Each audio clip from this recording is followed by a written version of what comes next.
శివాజీ అప్పుడు అదే, ఈ శివన్న అయినాక కూడా అదే. శివన్న అయినా అదే, శివాజీ అయినా అదే, ఎవడైనా అదే. నిజంగా చెప్తున్నాను. ఈ శివన్న అనే దానికి నేను ఇంతకుముందు కూడా ఒకసారి చెప్పానండి. యాక్చువల్గా మా తాత పేరు సుబ్బయ్య చౌదరి అండి. మా తాత పేరు సుబ్బయ్య చౌదరి, మా నాయనమ్మ పేరు సుబ్బమ్మ. నేను పుట్టిందేమో గుడివాడ, మమ్మల్ది గుడివాడ. గుడివాడ దగ్గర ఊరు పెంజండ్ర అనే ఊరు వాళ్ళది.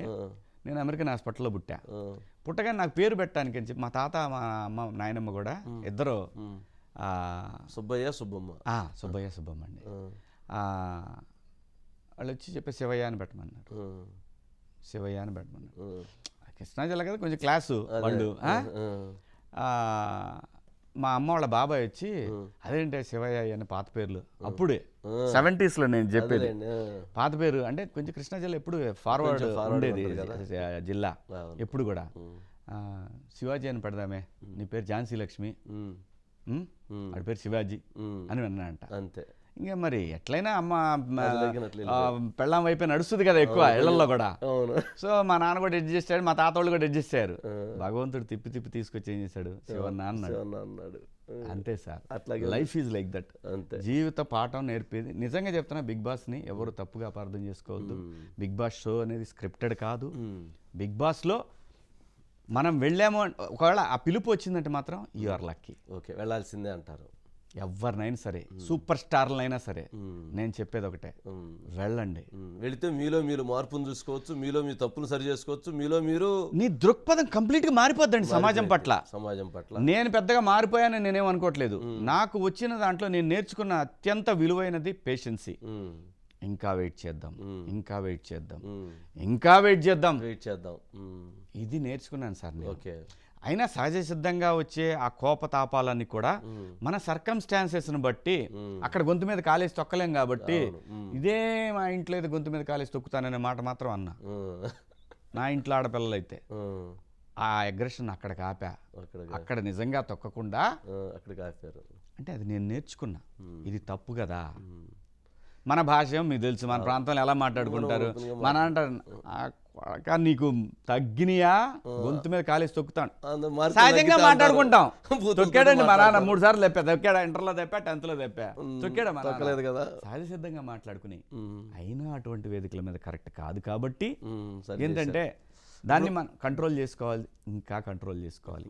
ఇవన్నీ నేర్పుద్దండి. డబ్బు అవసరం లేదండి, అక్కడ ఫోన్ అవసరం లేదండి, ఏమీ అవసరం లేదు. ఆ టైంకి ఆకలైనప్పుడు ఫుడ్ ఉంటే చాలు సార్. ఇంకా తర్వాత నువ్వు ఆడుకోవచ్చు, వాళ్ళతో గొడవలు పెట్టుకోవచ్చు, రకరకాలుగా అది మారుతూ ఉంటుంది సార్ జీవితం లాగానే. చాలామంది అంటే విమర్శ అంటే జనరల్గా శివాజీ గారు 105 రోజుల పాటు ఒక యుక్త వయసు కావచ్చు, లేదా కొంచెం అబవ్ ఏజ్ కావచ్చు, హ్యాపీగా అడగండి, మంచి క్వశ్చన్ అడుగుతున్నారు. అందరూ ఉన్నటువంటి 105 రోజుల పాటు ఉంటే శృంగారం అనేటువంటిది చాలామంది దాన్ని భావిస్తూ ఉంటారు. అంటే లోపల అటువంటి పరిస్థితులు ఉంటాయా, అటువంటి చర్చలు ఉంటాయా, అటువంటి అంశాలు ఉంటాయా, ఏంటి? డెఫినెట్గా దీనికి నేను కొంచెం ఎలాబొరేట్గానే చెప్పాలండి, నిజంగా చెప్తున్నాను. అంటే చాలామంది ప్రజల్లో ఉంది, ఈ 105 రోజుల పాటు అమ్మాయిలు అబ్బాయిలు కలిసి ఉంటే బెడ్లు వేసుకొని రూములు బాత్రూములు ఇవన్నీ కలిసి ఉంటే ఏదేదో జరుగుతుందని రకరకాల మెసేజ్లు వస్తుంటాయి. అంటే అది ఏది ఫ్యాక్ట్, ఏది నిజం, ఏది తెలవదు జనానికి. కరెక్ట్. దానికి అసలు మీరు చూశారు కాబట్టి మీరు ఓపెన్గా చెబుతారు కాబట్టి. ఎందుకంటే నేను చెప్పేది కూడా జనానికి నిజంగా రిసీవ్ చేసుకుంటారు కాబట్టి చెప్తున్నాను. మన చుట్టూ 360 డిగ్రీల్లో ఎక్సెప్ట్ బాత్రూమ్ లోపల తప్ప, నువ్వు బాత్రూంలోకి వెళ్ళేటప్పుడు కూడా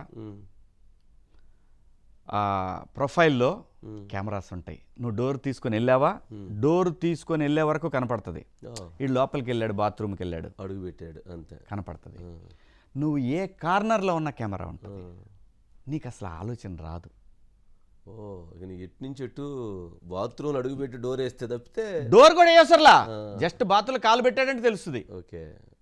ఎక్కడికి పోయినా కెమెరాలు ఉంటాయి 360 డిగ్రీల్లో. ఇంకా మీరు అన్నట్లు ఆ ఏజ్కి దీనికి ఇటువంటి శారీరక సుఖాల గురించి ఆలోచనలు రావా అంటే రావండి. అలా ఉంటుంది ప్రెషర్ అలా ఉండద్దా, మైండ్ ఎప్పుడు పనిచేస్తుండాలా, అలర్ట్గా ఉండాలా. దీని గురించి ఏముంటుంది, బిగ్ బాస్ ఏమంటాడు, రేపు పొద్దున వీకెండ్లో నాకు సార్ వచ్చి ఏం మాట్లాడతాడు, ఏం తప్పులు చేసాం, ఇప్పుడు గేమ్ ఉంది, గేమ్కి వెళ్ళాలి, ఈ గేమ్లో గెలవకపోతే మళ్ళీ వీకెండ్లో తిడతారు. మళ్ళీ వీళ్ళల్లోనే గ్రూపులు అవుతాయి. ఈ గ్రూపులు ఏం మాట్లాడుకుంటున్నారు? గబుక్కని ఎవడన్నా విన్నాడా? లేదు బాగా వంశీ బాగా ఆడాడు, వంశీ గారు బాగా ఆడారు అని అంటే పక్కనున్నాడు అంటే వంశీ గారు ఒక్కడే బాగా ఆడతాడా, మేము హట్ అవ్వట్లేదా? ఇది నామినేషన్ పాయింట్. మళ్ళీ మేము మేము మేము డౌన్ అయిపోతున్నాం ఇలా మాట్లాడుతాం. మరి ఏమో బాగా ఆడాడు అంటాం తప్ప. ఇలాంటి ఆలోచనలతోటి శృంగారం అనేది రాదండి. అసలు ఆలోచనే రాదండి. ఏమీ లేదు అక్కడ. అక్కడ ఎక్కువగా అనిపించేది ఏంటంటే బిగ్ బాస్ ఆకలి అవుతుంది, ఏమైనా బజ్జీలు ఉంటే పంపి బిగ్ బాస్ ఏంటి ఇలాంటివి తప్పితే ఏమైనా ఏమంటారు లగ్జరీ బడ్జెట్లో ఈసారి కొంచెం మటన్ పంపి బిగ్ బాస్ ఇలాంటివి తప్పితే అసలు మీకు ఆలోచన రావడానికి ఆస్కారమే ఉండదండి.